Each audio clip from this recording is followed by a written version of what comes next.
Bonjour et bienvenue à vous, chers amis passionnés d'intelligence artificielle. Votre hôte Jean-François Sénéchal, professeur d'éthique à l'Université Laval. Bienvenue à votre enquête sur les enjeux éthiques, techniques, légaux, sociaux en intelligence artificielle. Ce sera surtout légaux aujourd'hui. Dans cet épisode, j'ai la chance d'avoir avec moi deux femmes extraordinaires. La première, c'est un retour à IA Café. Ça faisait longtemps qu'on ne l'avait pas vu. Ève Gaumont est là. Comment ça va, Ève? Bien, merci. Bonjour Jean-François, contente d'être de retour après trop longtemps. Yes, content de te voir. La seconde, ce sera notre invitée aujourd'hui. Elle s'appelle Michèle Albert Rochette. Comment vas-tu, Michèle? Ça va vraiment bien. Merci pour l'invitation. Je suis vraiment contente d'être avec vous aujourd'hui. Oui, ça va être le fun. De bien beaux thèmes. Bien hâte d'en discuter avec toi. Mais avant de sauter dans les thèmes de l'épisode, Michel, tu vas peut-être j'espère que tu vas me pardonner cet impair parce que j'ai envie de me tourner d'abord vers mon ami Ève Gaumont. Ève Gaumont, ben là, vous la connaissez. Là, je parle à mes auditeurs, auditrices. Baristia à IA Café depuis presque tout début. C'est la chouchou d'IA Café. Ève, t'étais où, Ève? J'étais où? C'est quand la dernière fois qu'on s'est vu? J'ai été au Japon, j'ai été à Montréal, j'ai été très souvent à Québec, au Japon. une fois par semaine. Qu'est-ce que t'es allé faire au Japon? Qu'est-ce qu'un chercheur va faire au Japon? Ouais. S'inspirer, s'ouvrir l'esprit, changer d'air, rencontrer de nouvelles personnes, de nouvelles perspectives. Puis, t'as-tu donné des conférences? J'ai vu ta face sur LinkedIn à plusieurs reprises. C'était quoi l'objectif, tes objectifs que tu avais quand tu étais arrivé là-bas? Est-ce que tu les as atteints? Est-ce que tu avais des objectifs professionnels, personnels? Ben, en fait, je suis partie au Japon pour être chercheuse invitée au Keio University Global Research Institute, où j'écrivais avec ma directrice de thèse, la professeure Catherine Réchis, un article sur les plateformes numériques et leur relation avec les États. Donc, c'est une question de tout réfléchir, à savoir, donc, par exemple, le projet de loi C-18 sur les nouvelles en ligne et Facebook qui a arrêté de présenter des nouvelles à ce moment-là sur ces plateformes, et Meta, à vrai dire. Oui, c'est vrai. Et Google qui menaçait de faire la même chose.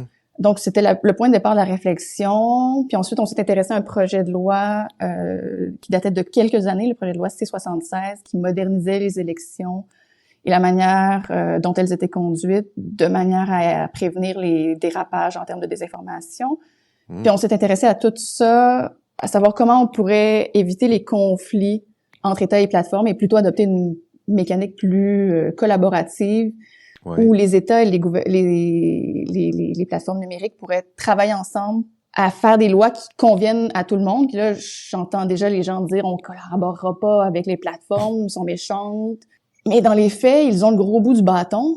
Donc, si on refuse de collaborer avec eux, ben au final, on a plus de difficultés à les encadrer que si on travaille main dans la main. Donc, c'est toute la logique de l'article.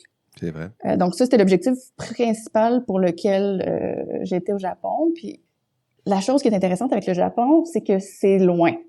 Qu'il n'y a pas des masses d'Occidentaux qui y sont, puis qu'il y a 14 heures de décalage horaire.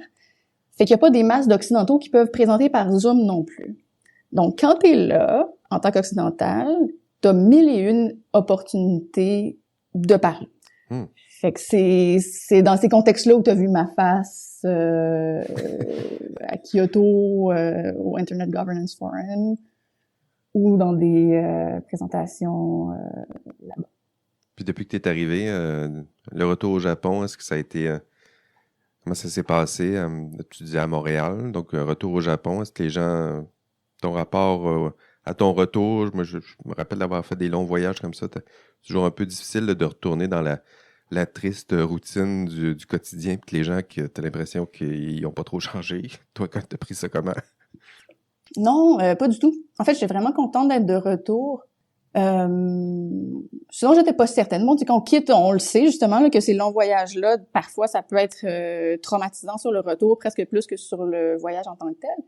Fait que, bon, j'avais pas d'appréhension, mais je me disais que ça pourrait peut-être être une couple de semaines un peu plus sportive. Puis je suis retombée dans la routine. aisément, avec bonheur. Bon. Je me promenais dans les rues de Montréal, puis j'étais comme, ah ouais, je suis bien, j'ai comme trouvé ma place un peu. Puis là, après ça, nommons aussi que je dis Montréal est ma place, mais Québec aussi est ma place, la ville de Québec. Là. Je revenais à l'université, Michel le disait tout à l'heure, je suis chargée de cours à Laval, à la fac de droit. Puis à chaque fois que je rentre sur le campus, je suis contente d'être à la maison aussi. Là. Fait que, le Québec comme maison plus que Montréal ou la ville de Québec. Ou le Canada même comme maison. Bon retour à la maison, Ève. Content de te revoir parmi nous. OK, on est prêt à sauter dans les thèmes de l'épisode. Chose beaucoup plus intéressante que moi. C'est-à-dire, Michel... Non, oui, tout, là. Tout est intéressant, Ève, là, ce que tu nous as raconté, tes voyages, ton voyage académique est intéressant aussi, mais là, on va se concentrer sur un texte un peu plus précis. Michel, peut-être prendre le temps de présenter Michel. Michel, elle est à la maîtrise en droit à l'Université Laval. Sous la direction, c'est Pierre-Luc Désiel, ça Oui, se peut-tu? exactement, c'est ça, ouais. Et son projet de recherche porte sur l'encadrement des plateformes de médias sociaux. Donc, on va parler aujourd'hui de ça aussi. Dans le contexte des phénomènes de désinformation et de mésinformation en ligne, on va parler de ça aussi aujourd'hui. Elle travaille sur l'acceptabilité sociale de l'intelligence artificielle par le secteur des assurances, c'est ce que j'ai lu, et sur l'encadrement de l'éthique de l'IA dans l'administration publique. Plusieurs des thèmes qu'on va aborder aujourd'hui avec vous. Est-ce que j'ai appuyé sur les bons mots, Michel? Est-ce que j'ajoute d'autres choses? Ça fait pas mal le tour, ouais, c'est ça. Bon, voilà, ça c'est rassurant. J'ai fait un bon petit travail de recherche. Sautons donc dans le cœur du sujet. On va parler de vie privée, de médias sociaux. Et nous allons guider notre discussion autour de l'article que tu as publié, Michel, en collaboration avec deux autres autrices. Donc, Michel Albert Rochette, autrice, Clara Lavis aussi, et Mathilde Meunier. L'article en question est intitulé « Protection de la vie privée » dans le contexte des plateformes en ligne et le sous-titre « Les limites des fiducies de données et du devoir fiduciaire de loyauté ». Donc, fiduciaire, c'est quelque chose qu'on va clarifier pendant notre entretien. Quand tu penses à des médias sociaux, plateformes en ligne, c'est laquelle que tu as en tête, Michel? On dirait que d'emblée, moi, je pense à des plateformes comme Facebook, Instagram, TikTok ou X. Donc, des plateformes qui font un peu partie de la catégorie plus large de plateformes numériques, puis qui se rejoignent autour de grandes caractéristiques communes.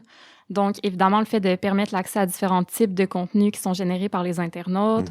Le fait aussi que ces plateformes-là encouragent beaucoup les interactions sociales. Donc, c'est là qu'on dépasse aussi... le concept de réseau social, dans le sens où on tente de mettre en relation des internautes avec des annonceurs. Le fait aussi peut-être que ces plateformes-là... Oui, c'est vrai qu'il y a ça aussi, on l'oublie, c'est pas juste de mettre des gens en lien, c'est aussi mettre des gens en lien avec des annonceurs.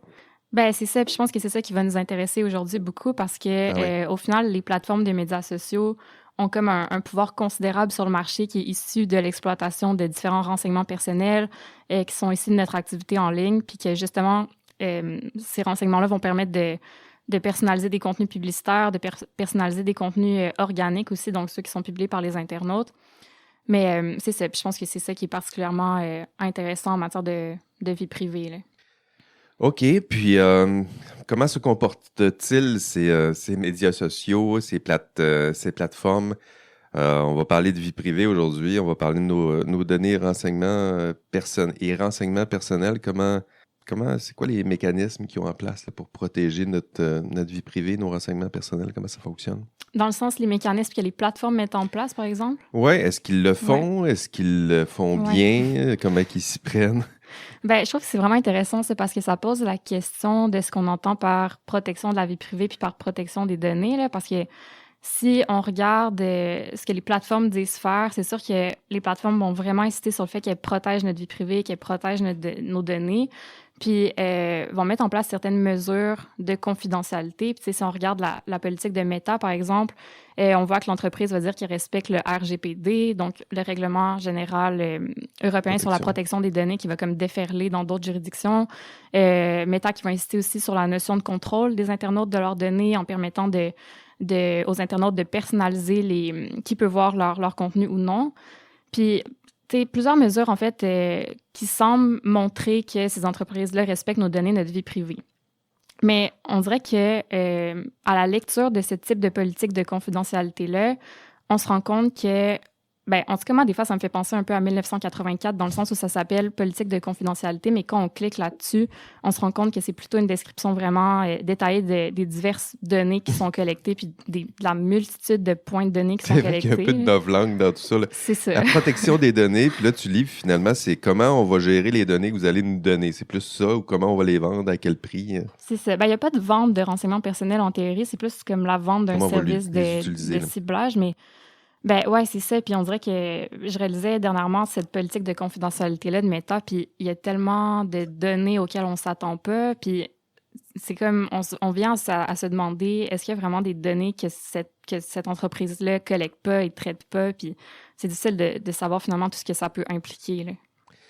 Oui, vraiment. Puis si tu avais à résumer c'est quoi le problème pour toi dans tout ça?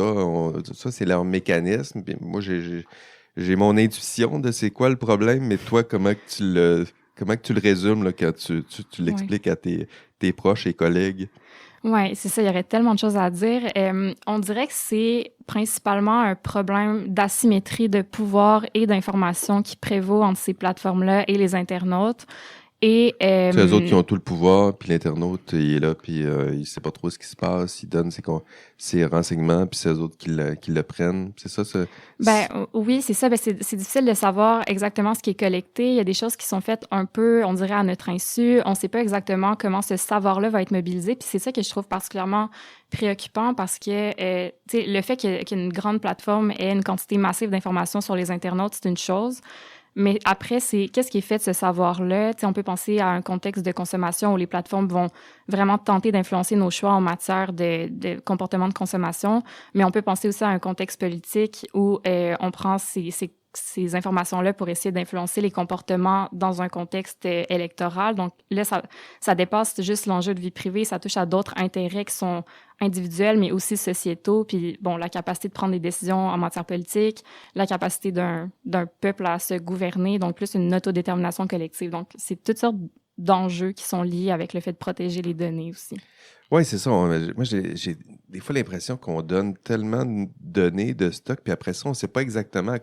J'ai l'impression qu'ils gardent tout, puis ils vont utiliser tout, mais on ne sait pas exactement pourquoi. On consent au début.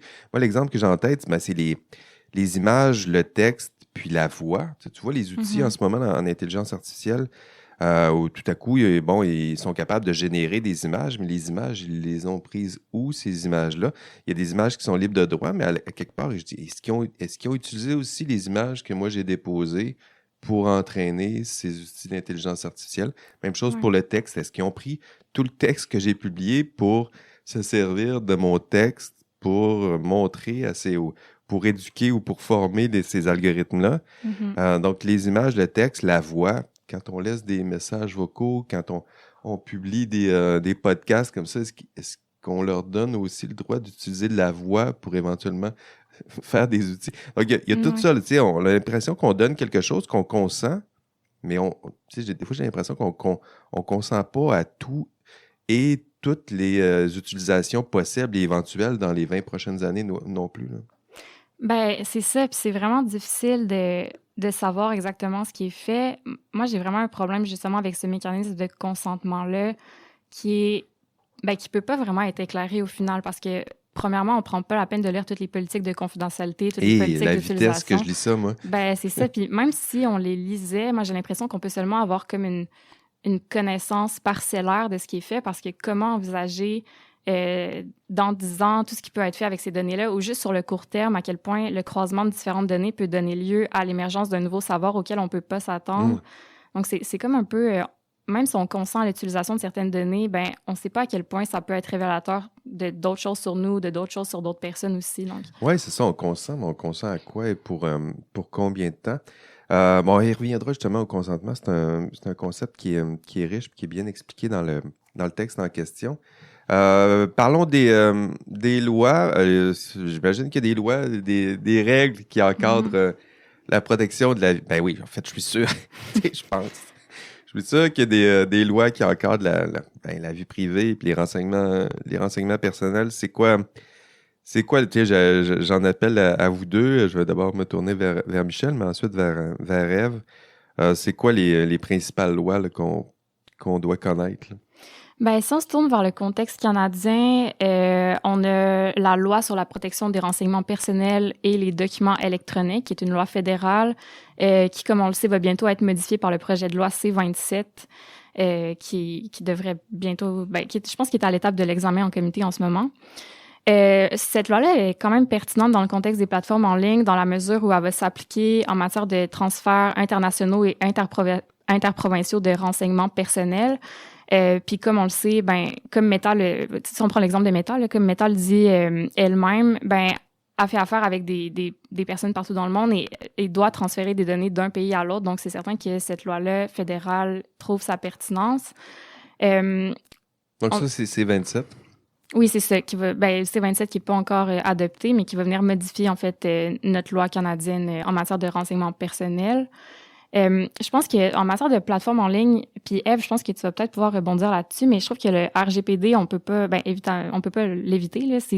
Même si c'est pas nécessairement un règlement qui va être applicable en tout temps, par exemple, au Canada, il y a quand même une large portée, puis je pense que c'est devenu un peu le standard en matière de protection des données. Oui, c'est ça la rumeur que je suis pas juriste non plus, mais la rumeur, c'est que le RGPD, il y a une longueur d'avance, il y a quelque chose de mieux qui se passe. Je ne sais pas comment vous allez percevoir ça, mesdames, là, mais c'est ça que j'entends aussi, la rumeur, c'est que bon, le RGPD en France, ils ont quelques pas d'avance sur bien d'autres pays. Est-ce que je me trompe en faisant ce constat un peu trop rapide? Moi, je suis pas une spécialiste du RGPD, mais on dirait que je suis un peu, pas pessimiste, mais ça reste quand même, on en reparlera plus tard, mais ça reste ancré dans une conception quand même individualiste de la vie privée, de maximiser le contrôle qu'ont les personnes sur leurs données. Puis, à mon avis, c'est insuffisant face à ce qui s'en vient, puis face à ce qui se passe en ce moment en lien avec les pratiques de collecte et de traitement de données. C'est super intéressant dans l'article, cette conception individualiste de la vie privée. Ève, les lois, on a-tu oublié? Tu n'as-tu une douzaine à nous? Non, c'est pas vrai. Il y en a quelques-unes qu'on doit connaître. J'ai beaucoup de choses à dire, en fait, mais je pourrais pas dire plus fort quant au dernier segment dont on vient de parler. De un, l'apologie du RGPD et ensuite la rebouffade allons pas trop loin, c'est pas si merveilleux que ça. Je suis parfaitement en accord. C'est-à-dire qu'effectivement, le RGPD a eu un effet monstre à travers le monde. Anu Bradford a écrit un livre à ce sujet-là, de Brussels Effect, qui explique comment le Règlement général sur la protection des données a eu un effet extraterritorial parce qu'il devait protéger les citoyens européens sur le territoire européen, mais aussi lorsqu'ils étaient à l'étranger. Et ce qui a fait en sorte que finalement, toutes les plateformes, lorsqu'ils ont mis leur politique de confidentialité à jour en Europe, elles l'ont mis à jour partout. Donc, on est protégé sous les mêmes standards lorsqu'on consulte Facebook, Google, Airbnb, Uber, du fait que les plateformes ont adopté le Règlement général de protection des données comme standard de base. Ensuite, cet effet-là aussi a eu un effet sur les États qui ont tous, par la suite, tenté d'adopter des règlements très similaires ou des dispositions, des lois. Donc, ils ont la conception européenne de la manière dont on encadre la vie privée a percolé dans tous les États parce qu'on doit, pour autoriser le flot transfrontalier de données, on doit avoir une décision de protection relativement similaire. Donc, l'Union européenne doit mettre son rubber stamp sur la manière dont les autres États encadrent. Et ça a fait en sorte que le Canada, par exemple, vise à adopter C-27 est très, très inspiré du RGPD. Et maintenant, est-ce que c'est suffisant? Je suis assez d'accord que c'est trop proche de la protection de la donnée. qu'on protège des données et non plus des humains, des personnes. C'est ce que je trouve génial dans l'article, c'est qu'on rappelle qu'il y a une notion plus collective de la vie privée, mais aussi qu'il y a d'autres facettes par lesquelles on peut s'attaquer à la protection des individus et de leurs droits. Il y a les droits fondamentaux, donc les chartes s'appliquent. Il y a le droit de la concurrence, donc peut-être qu'on veut morceler les plateformes. Il y a le droit du consommateur. Est-ce qu'il y a certaines pratiques qu'on considère qui sont simplement inacceptables et qui devraient être exclues, certains types de traitements de données qui devraient pas être possibles, notamment, Michel, tout à l'heure, tu parlais en matière politique, l'influence. Est-ce que le croisement de données sur mes likes Facebook devrait être utilisé pour influencer mon vote aux élections? Est-ce que ça devrait être légal? C'est à réfléchir. Et ça se fait, je crois, pas seulement via les lois de protection des renseignements personnels. Oui, mais je retiens l'idée, on va y revenir un peu plus tard, Ève, là, sur la protection des données au lieu de... On protège les données au lieu de protéger les individus ou les personnes. Du moins, tu les as placés en opposition. J'ai bien hâte de te réentendre là-dessus. On va commencer d'abord par le consentement. C'est-à-dire que ça, c'est dans l'article en question, c'est le consentement, c'est le premier objet qui est défini, qui est pensé. C'est quoi la place, et là je me retourne vers Michel, c'est quoi la place qui est occupée par le consentement dans la protection de la vie privée? C'est quoi les problèmes ou échecs là, spécifiques à ce concept qui est celui du consentement? Oui, le consentement, ça occupe une place majeure. En fait, c'est le mécanisme principal qui permet, en théorie, d'opérationnaliser le contrôle qu'ont les personnes sur leurs renseignements personnels. Donc, au Canada, notamment, le consentement, c'est vraiment considéré comme la pierre angulaire de notre loi de protection des renseignements personnels dans le secteur privé. C'est encore une fois le cas dans le projet de loi C-27 où on tente, en certaines circonstances, de renforcer le consentement. Donc, en gros, c'est ça. Le consentement, c'est vraiment à la base de la relation qu'on a avec les plateformes en ligne. Quand on crée un compte sur une plateforme, on consent que la plateforme collecte et utilise une quantité assez impressionnante de renseignements personnels. Puis, c'est justement ça. En fait, le consentement, c'est ça le problème en soi. Là. Il y a plusieurs limites qui sont vraiment bien documentées dans la littérature. C'est un mécanisme qui vient vraiment se heurter à la technologie, qui prend vraiment insuffisamment compte de ce qui se passe en réalité. Donc, on peut peut-être aborder un peu les principales limites au consentement. C'est quoi les limites? En premier lieu, il y a le fait, on en a parlé un peu tantôt, mais le fait que le consentement n'est pas éclairé. Que tu as identifié, là? Je pense qu'on peut les regrouper en 4 principales. Okay, à mon avis, il y a comme 4 grandes catégories un peu parapluies, mais il y a l'idée de tout le consentement non éclairé dont on a parlé un peu plus tôt. Je pense qu'il y a une chose qui est vraiment importante à nommer par rapport à ça, c'est qu'on ne comprend pas en tant que personne qu'en donnant accès à des informations qui nous semblent banales, on permet en réalité à des plateformes de tirer des inférences sur nous et sur d'autres personnes qu'on n'a pas nécessairement partagées, qu'on n'a pas nécessairement voulu révéler. Bon, tout l'enjeu aussi du fait qu'on ne lit pas les politiques de confidentialité, puis que, comme je l'ai dit, même si on les lit, on ne comprend pas ce que ça implique en réalité. Il y a une idée que je trouve vraiment intéressante aujourd'hui, c'est le fait que le consentement est résigné, en fait. On dirait qu'aujourd'hui, ne pas avoir un compte sur une plateforme, donc ne pas consentir, ça équivaut à se couper de différents services qui sont un peu rendus essentiels en 2024. Oui, est-ce qu'on ne peut pas avoir accès à ces services-là sans consentir? C'est ça, on peut pas vraiment, puis c'est comme si c'est tout ou rien. C'est soit on accepte une série de conditions d'utilisation pour, par exemple, garder contact avec des amis, avec la famille, chercher un appartement, quoi que ce soit, soit on refuse ça, puis on n'a pas notre mot à dire, on n'a pas de pouvoir de négociation. Puis il y a même la Cour suprême du Canada qui avait rappelé dans Douez contre Facebook en 2017 que le choix de ne pas être en ligne n'était pas un véritable choix aujourd'hui. Donc, ça en dit quand même long. Puis je pense qu'en lien avec ça, il y a aussi le fait que le consentement est contraint pour les raisons que je viens d'évoquer, mais aussi parce que les plateformes déploient des interfaces qui sont conçues pour exploiter des biais cognitifs de manière à nous inciter à fournir toujours plus de données personnelles, donc à adopter un comportement plutôt qu'un autre. Donc vraiment l'idée de miser sur l'architecture des choix.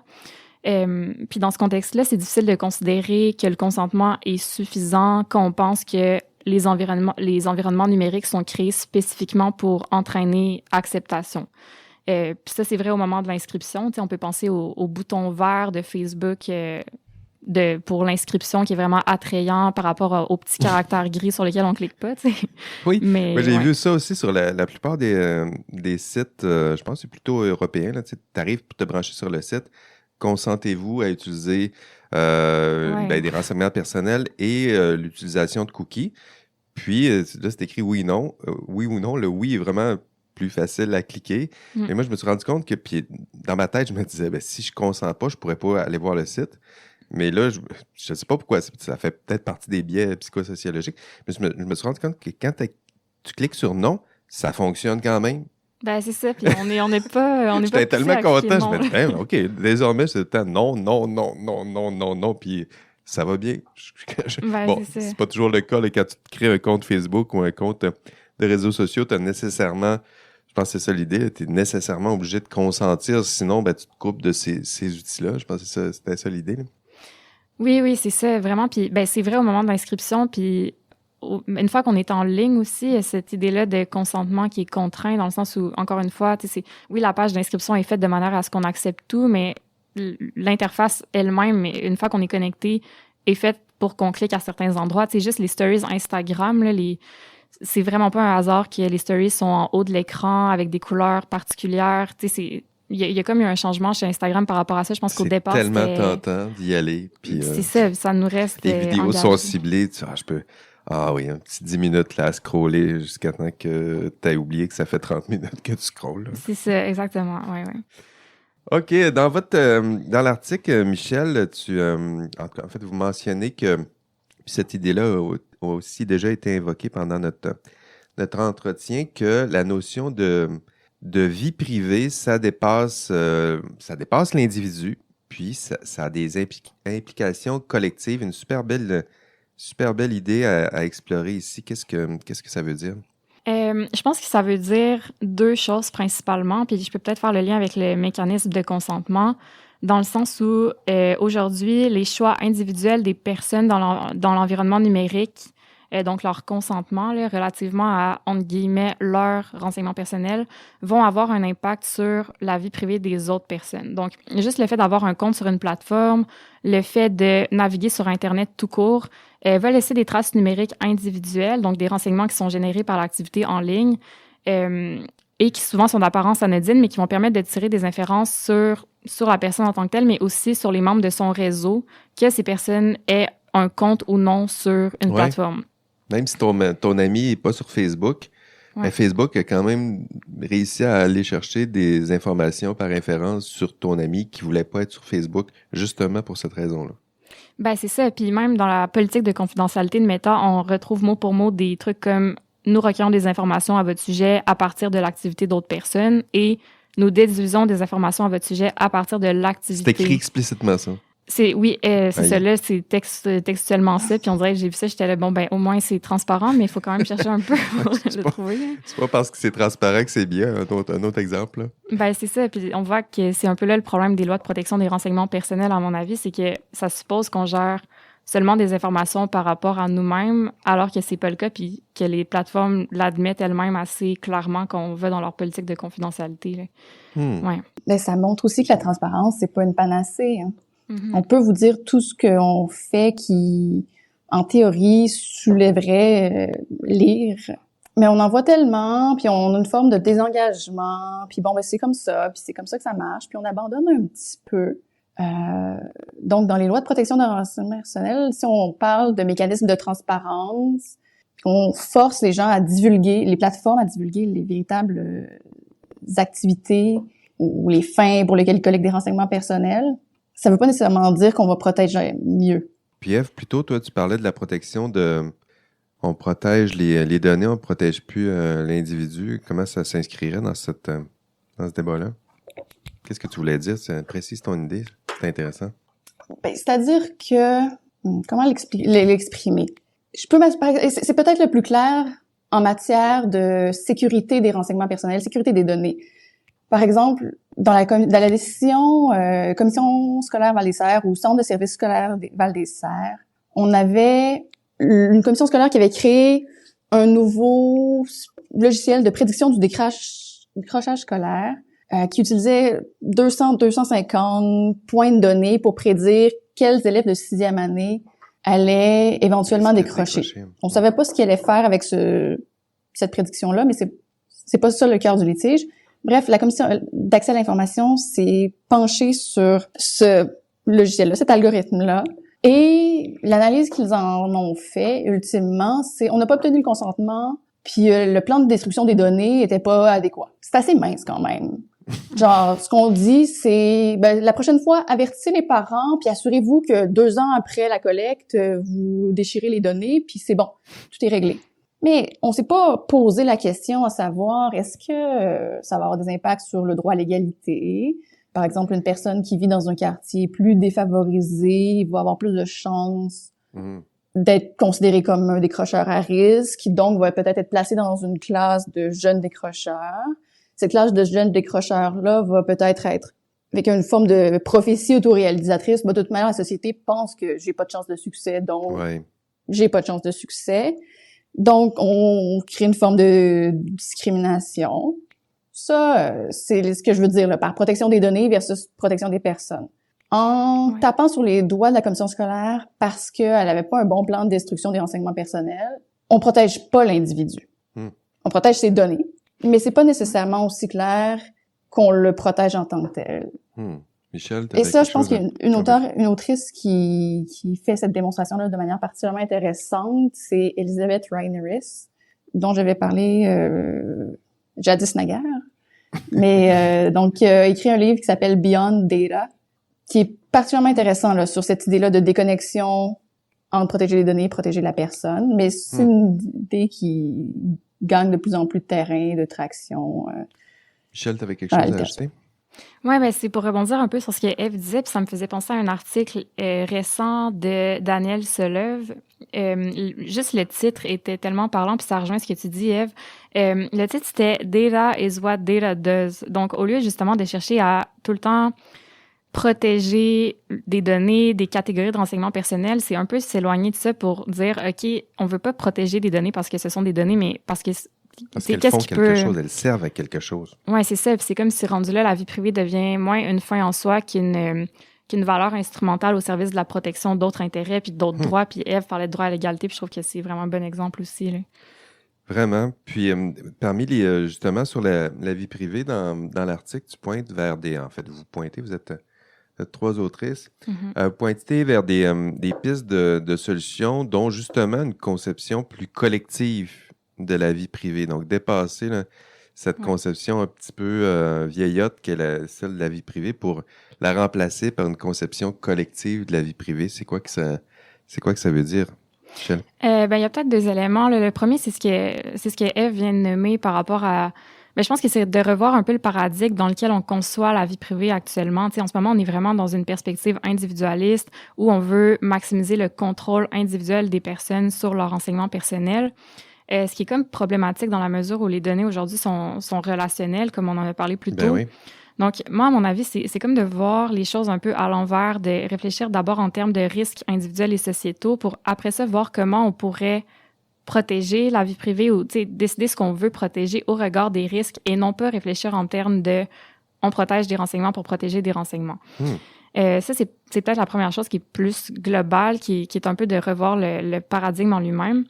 Sinon, la deuxième chose, c'est on pourrait garder cette idée-là de conception individualiste de la vie privée, mais penser à des pistes de solutions pour essayer de redonner un véritable pouvoir aux personnes sur ce qui arrive de leurs données, puis on en reparlera probablement, mais l'idée de fiducie de données s'inscrit un peu là-dedans, dans la mesure où là, on vient plutôt confier la gestion des données de plusieurs personnes à un fiduciaire, en fait, qui doit agir dans le meilleur intérêt des personnes, puis qui a davantage de pouvoir de négociation ou de pouvoir d'action comparativement à une personne seule devant les plateformes qui est pas en mesure de comprendre ce qui se passe ni de négocier, là. Ben justement, tu en parles de fiducie de données. C'est un beau concept dans le texte. Peux-tu en dire plus? À quoi ça ressemble une fiducie de données? C'est une belle expression, mais à quoi ça ressemble concrètement? Ouais, en fait, c'est en anglais, on va parler de trust. La fiducie... Blind trust, c'est ça aussi? Pardon? Les blind trust.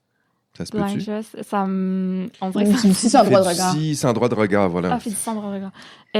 J'ai pas vu ça. Je sais pas, Eve, si...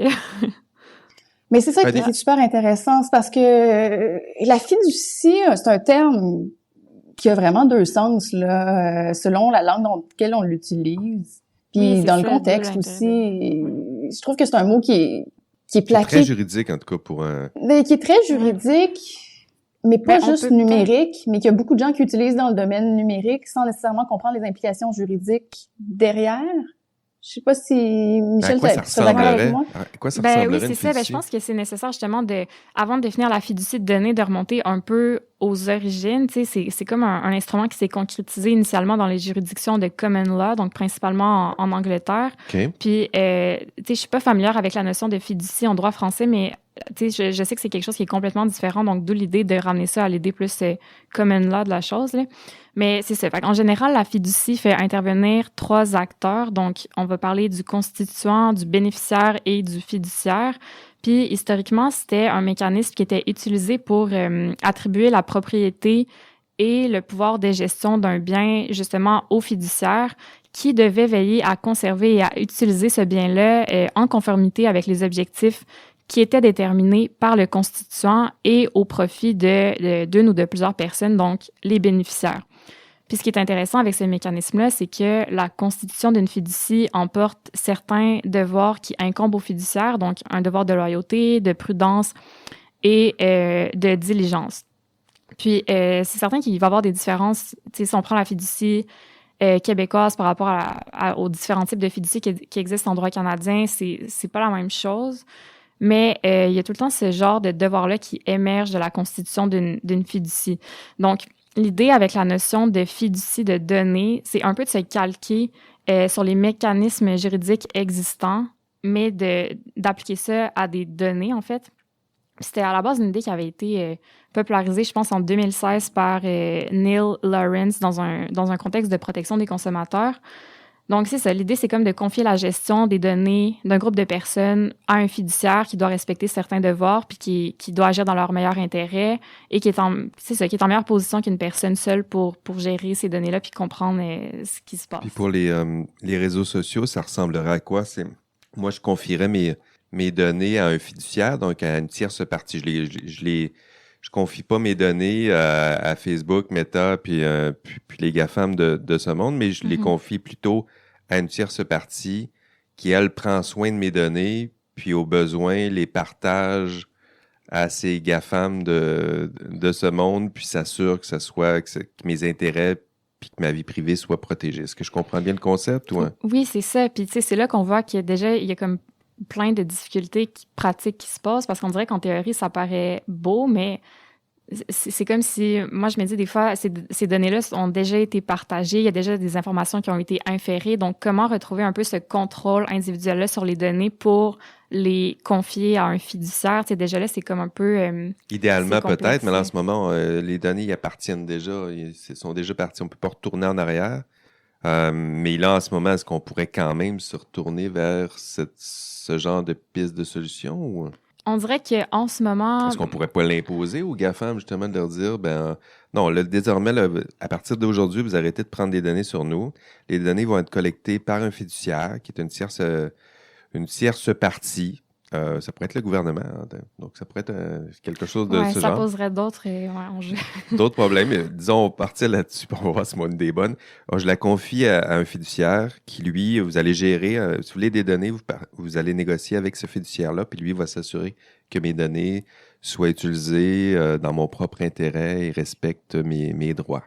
Ben, je pense qu'en théorie, c'est ça. C'est comme l'idée de confier ces données-là à cette entité-là qui est en meilleure posture, le rapport de force, c'est comme un peu rééquilibré. Puis dans la littérature, on voit l'idée de méta-consentement. Donc, au lieu que ce soit à chaque fois les personnes qui consentent individuellement à certaines collectes, à certaines utilisations de leurs données, il y a comme un fiduciaire qui s'occupe de ça à une plus grande échelle, donc en négociant le méta-consentement. Là. Puis pourquoi le gouvernement, c'est une mauvaise idée? Ben, juste en matière de vie privée, je pense qu'on en revient tout le temps à, tu sais, que le savoir, c'est le pouvoir. Puis au final, est-ce que c'est qui a accès à nos informations, puis qu'est-ce qui peut être fait avec ça? Donc, dans tous les cas, une concentration d'informations dans les mains d'un acteur qui est en mesure de déployer certaines technologies ou certains moyens technologiques pour diverses fins, ben c'est tout le temps dangereux. Donc, je pense que faut voir. Tu sais, je pense, ouais. Ben, je comprends, mais moi, je le vois aussi comme un pis-aller, c'est-à-dire que on consent pas à donner nos informations, nos données à un fiduciaire qui pourrait être le gouvernement, mais on consent pour l'instant à le donner à peu près à tous ces gros acteurs-là qui en font à peu près ce qu'ils veulent. Il y a peut-être des solutions mitoyennes. Je suis absolument d'accord que l'État en tant que tel, c'est peut-être pas le meilleur fiduciaire. Il suffit de regarder lorsqu'on parle de modification de loi des protections des renseignements personnels dans le secteur public ou tout ce qui est question de charte, fouilles, saisies abusives, on peut avoir une crainte légitime quant à un État qui aurait en main trop d'informations, surtout quand on sait que c'est des silos qui parfois communiquent. Mais des organisations comme l'INSPQ pourraient peut-être agir. Il y aurait des manières d'arranger les choses pour avoir pas un acteur purement étatique, mais quand même dans le giron de l'État. Mais à savoir si c'est la bonne idée, si c'est la bonne solution, mais là, c'est là la grande question. Peut-être que dans le secteur de la santé, ça pourrait être intéressant. Est-ce qu'on serait capable de l'imposer à dans le Google, secteur Amazon, des plateformes. Facebook, Meta? Comment ils vont accueillir ça, cette idée-là de fiduciaire? Ouais, ben c'est certain que... Est-ce qu'on peut leur imposer? Difficile à dire. Moi, je pense qu'il va y avoir beaucoup de résistance par rapport à cette idée-là. Dans le sens où, en ce moment, je pense que c'est beaucoup plus avantageux pour les plateformes d'avoir une série de consentements individuels à l'utilisation de données qu'avoir quelqu'un qui est en position de négocier pour plusieurs personnes en même temps, parce que là, c'est certain qu'on n'est plus dans quelque chose dans la même asymétrie de pouvoir et d'information, donc c'est peut-être moins facile d'avoir les mêmes pratiques commerciales à partir de ce moment-là. J'ai de la difficulté à voir comment l'appliquer, c'est quoi comment on va réussir à faire ça. Je trouve le concept vraiment trippant, confier nos données personnelles à quelqu'un, une entité, une tierce partie qui nous protège, qui sert nos droits, mais comment réussir à la mettre en œuvre? Est-ce qu'on est certain, Michel, que c'est vraiment trippant? Tu sais, le titre de l'article, c'était les limites des fiducies de données et du devoir fiduciaire de loyauté. Donc, est-ce que moi, je pense pas que ça fonctionne tant que ça. Je pense qu'en contexte de santé, dans une optique de valorisation des données à des fins de biens communs, c'est peut-être plus réaliste dans ce contexte-là. Mais quand on parle de fiducie de données pour essayer de remédier au problème de surpartage des données à des plateformes qui sont extrêmement puissantes, je sais pas si c'est réaliste. Je trouve que c'est une belle idée en théorie. Puis tu sais, si on regarde juste au Québec, il y a la fiducie d'utilité sociale qui est un mécanisme qui paraît flexible pour essayer d'opérationnaliser ça en théorie, là, mais c'est ça. Pratico-pratique, j'ai de la difficulté à voir en quoi ça peut être une solution qui est réaliste. Puis sinon, met bien en lumière, je trouve. C'est un mot la fiducie de données, on l'entend tellement souvent. Effectivement, quand on se met au travail puis on va à la table à dessin, c'est pas facile à opérationnaliser. Mais sinon, sinon, les solutions sont où? Comment ben là, je l'ai l'experte. Comment on peut protéger nos droits à la vie privée? Comment, même avec la conception plus collective, je dirais, de la vie privée que tu as expliqué, est-ce que ça peut suffire pour nous protéger sur ces plateformes numériques, ou sinon à quoi ça pourrait ressembler les vraies bonnes solutions à penser? L'autre piste de solution qu'on explorait dans l'article, c'était l'idée de devoir fiduciaire de loyauté qui, évidemment, qui va émerger s'il y a une fiducie qui est créée. Mais ce qui est intéressant, c'est qu'en droit, à un moment, et au Canada, entre autres, le droit a commencé à reconnaître des devoirs fiduciaires en raison de la nature de certaines relations sociales, donc même en l'absence de la constitution d'une fiducie. Puis ce qui était à la base de la reconnaissance de ces relations-là et donc des devoirs qui viennent avec, dont le devoir de loyauté, c'était le fait qu'une personne ou des personnes aient placé leur confiance en une autre entité et que cette entité-là ait accepté d'agir conformément à la confiance qui lui était accordée. Donc, à partir de ce moment-là, ça peut être une option intéressante quand on pense à à la relation qui prévaut entre, par exemple, les grandes plateformes et leurs membres. C'était une idée qui a été développée, entre autres, par des auteurs américains, là. Puis au Canada, on a un cadre juridique qui pourrait permettre d'essayer de donner lieu à la reconnaissance d'un devoir de loyauté chez les plateformes en essayant de reconnaître justement qu'il y a une relation fiduciaire qui existe entre les internautes et les plateformes. Encore là, c'est que ça soulève d'autres problèmes, mais ce que je trouve très intéressant de cette idée-là, c'est que on part pas de l'idée de vie privée comme reposant sur le dos des personnes, en fait, mais on se dit, en raison des caractéristiques d'une relation où il y a des internautes qui sont en position de vulnérabilité face à des acteurs qui sont puissants, ben on devrait assujettir, par exemple, les plateformes à certains devoirs, donc un devoir de loyauté notamment, sur la façon dont elles gèrent les données, puis à quelle fin. Riche article. Moi, je vous invite à aller... Est-ce qu'il y a... En fait, c'est les thèmes que j'avais choisi d'explorer avec toi, Michel, sur l'article en question. Est-ce qu'il y a d'autres idées qui sont au cœur de ce texte ou quelque chose qui doit émerger de notre lecture, notre analyse de ce texte que tu aimerais nous partager? Est-ce qu'il y a quelque chose qu'on n'a pas effleuré dans cet entretien? Ben, je pense que ce qu'il faut retenir, c'est quoi l'essentiel de ce texte-là? Ouais, ben, on peut peut-être partir de l'idée on entend tout le temps, ben, j'ai rien à cacher en tant que personne. Puis moi, je pense qu'il faut revoir cette idée-là parce que quand on dit j'ai rien à cacher, on fait juste...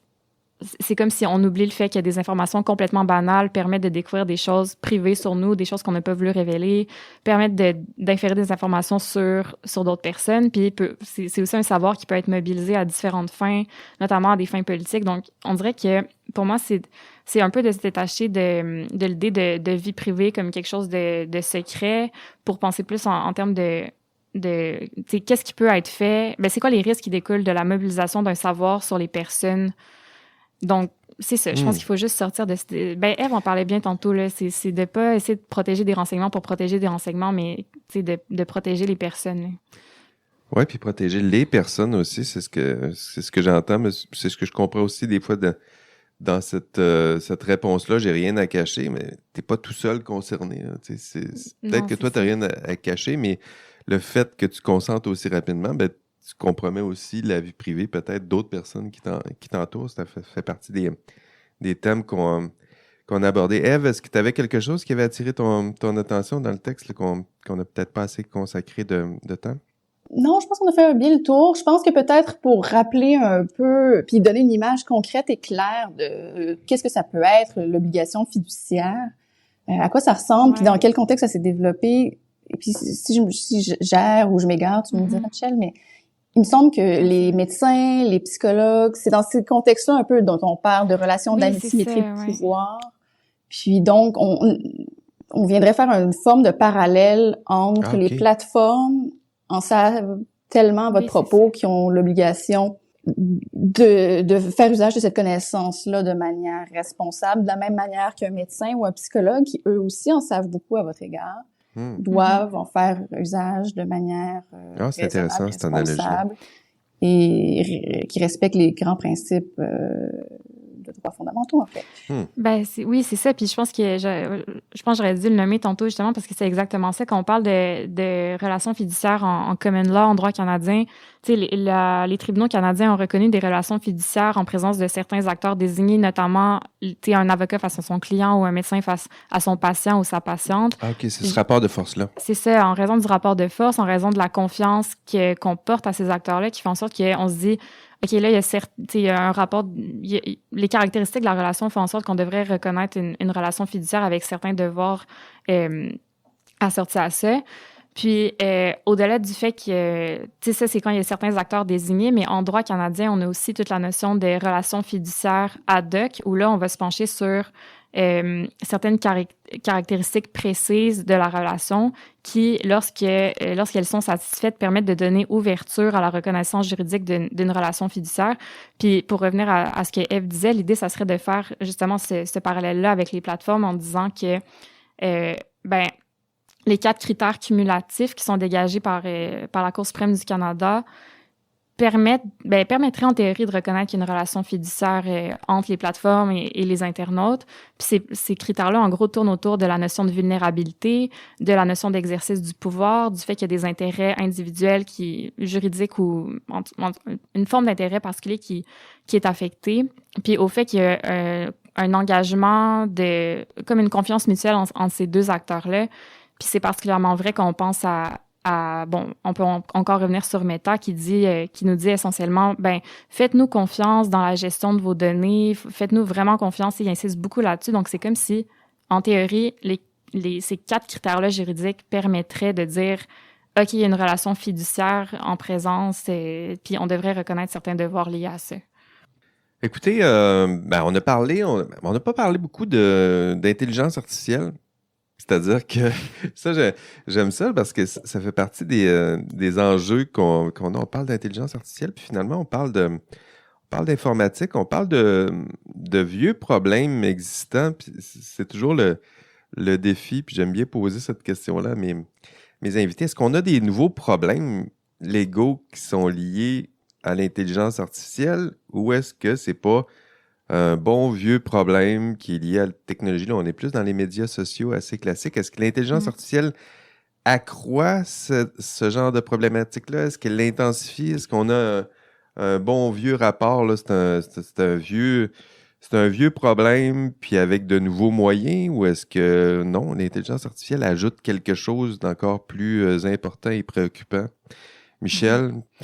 Je pense que c'est un vieux problème qui a des conséquences potentielles qui sont exacerbées en raison de moyens technologiques qui sont de plus en plus puissants. Puis, tu sais, juste pour revenir peut-être avec l'idée de consentement à la collecte et au traitement de données, tu sais, je pense que de tout temps, on n'a jamais vraiment lu les conditions d'utilisation. Je pense qu'il y a tout le temps eu un certain rapport de force, mais aujourd'hui, ce qui est préoccupant, c'est, qu'est-ce qui peut être fait avec les informations collectées? On sait qu'il y a des capacités technologiques qui deviennent, qui s'accroissent de jour en jour, en fait. Donc, je pense que c'est plus des risques qui sont exacerbés. Je sais pas ce que t'en penses, Ève. Ève, ouais.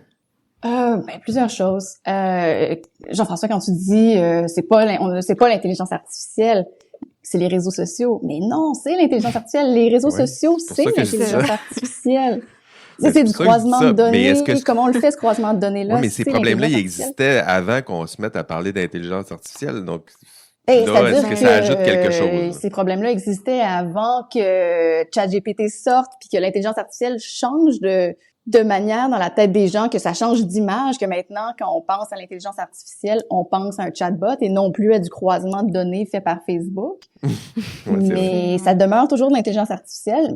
Mais sur ta question initiale de savoir est-ce que ce sont des vieux problèmes, moi, j'aime bien faire le retour à faire toute l'histoire de la vie privée dans le dernier siècle, mettons, depuis 1800. T'sais, la relation entre la technologie et la manière dont la vie privée s'adapte, ça date pas de l'apparition de l'intelligence artificielle, des réseaux sociaux, des ordinateurs. Ça remonte en fait aux caméras instantanées. Les premiers articles en matière de vie privée, donc le Warren and Brandeis, qui est comme le texte qui a inventé le droit à la vie privée, entre guillemets, c'est une réaction à la presse à scandale puis aux caméras qui permettaient désormais aux journalistes d'aller piquer dans les cours arrière des gens fortunés pour montrer à quel point ils étaient dépravés. Et là, à ce moment-là, on commence à voir la relation à la vie privée changer, alors que avant, c'était super territorial, puis que c'était juste comme le roi a pas le droit de rentrer chez moi. Maintenant, mais là, c'est aussi, on protège l'information, la personne. Et là, tranquillement, cette vie privée-là se modifie dans tout le début du siècle 1900. Ensuite arrivent les ordinateurs, les bases de données gouvernementales, les nazis qui fichent un peu puis qui permettent. Et là, c'est là que l'émergence du droit à la protection des renseignements personnels arrive. Donc, on s'écarte un peu du droit à la vie privée plus autour de la personne et on vient se centrer plus sur les données. Le tournant maintenant Internet, ordinateur, on a une remodelage. Donc, est-ce que c'est un vieux problème? Est-ce que c'est un nouveau problème? C'est une relation, là, je fais des signes, vous voyez pas à l'écran, mais comme une vis là qui tourne. On revisite toujours les mêmes problèmes et on les approfondit Ouais. On les envisage sous de nouvelles perspectives pour de plus en plus être en mesure de mieux protéger c'est vrai. en réaction aux nouveaux bouleversements. Oui, merci aussi de ce rappel, parce que j'arrête pas de répéter ça, moi aussi, autour de moi, que les réseaux sociaux, tout, l'intelligence artificielle, il est partout, là. C'est pas juste, pas juste un chatbot. C'est juste qu'on oublie de le mentionner, c'est un peu partout. Ben merci, c'est une belle réflexion, ce sont de bien beaux thèmes. Je vous invite d'ailleurs, bon, c'est sûr que 45 minutes, c'est un peu court pour faire le tour de tous ces enjeux-là. Je vous invite à aller lire le texte en question. Les autrices, je rappelle, il y avait Michel Albert Rochette qui est avec nous aujourd'hui, avec aussi Clara Lavis et Mathilde Meunier. L'article, il est intitulé « Protection de la vie privée dans le contexte des plateformes en ligne, les limites des fiducies de données et le devoir fiduciaire de loyauté ». Merci à Michel d'avoir été là avec nous aujourd'hui. Ben, merci beaucoup à vous. C'était le fun. Merci aussi à Ève. Ève, là, faut pas que ça soit si long là, avant ta prochaine visite. J'aurais envie de promettre, mais je vais faire une demi-promesse. J'espère, moi non plus, que ça prendra pas autant de temps avant de revenir. C'est toujours un plaisir. C'est bien. De toute façon, tu es toujours la bienvenue quand tu veux, Ève. Et à vous, chers amis passionnés d'intelligence artificielle, merci de nous écouter, de nous accompagner dans nos recherches sur les enjeux techniques, politiques, économiques, éthiques et légaux, surtout aujourd'hui, en intelligence artificielle. On se revoit au prochain épisode et d'ici là, on rêve peut-être de moutons électriques. Allez, bye bye.